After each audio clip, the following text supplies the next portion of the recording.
सरस्वती भसाणी को नहीं गोष्ठी संघर्ष दुई गोष्ठी मध्य गंडगोल 5 आहत होती। समस्त आहत व्यक्ति को जाजपुर जिला जजाति केशरी मेडिकल में भर्ती करा जायछि।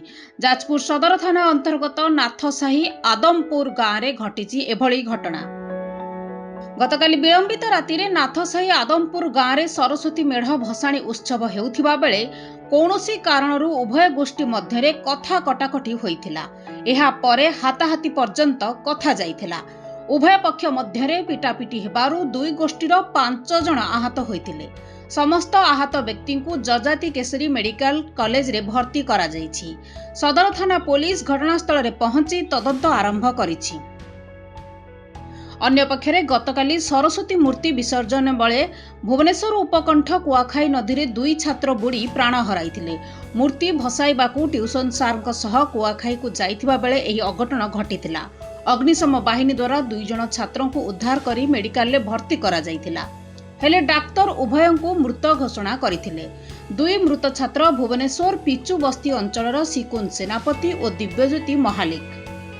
सर घटना घटले कि आमे सर जाइथिलु छक पाखु डीजे गाड़ी आस्तिला देखिया पई। आज्ञा सर सर जदी देखिया पई जाइथिलु तो से माने आसी कि आम मते फास्ट घेरिले मते घेरिले मते घेरी मते धक्का धक्की देले। धक्का धक्की देकी मते उठी नेले। ताको गाँ पिला 4-5 जन मिसी कि मते उठे नेले। उठे नै कि मते मो गाँ रे मते गोडे गोडे कि मते फास्ट माइले। मारिबा हेतु तापर मु कोन करना मोर जेहेतु निजको आत्मरक्षा करिया पई मु भी ताको कतरु धोडी आसिले।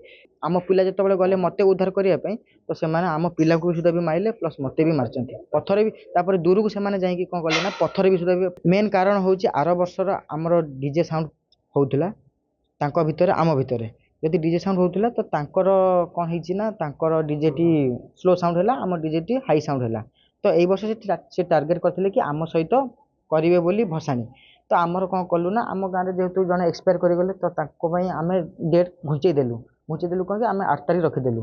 तो से कहले कि तमें आज आम सहित झगड़ा करिवो आमे झगड़ा करिया पई रेडी अछु।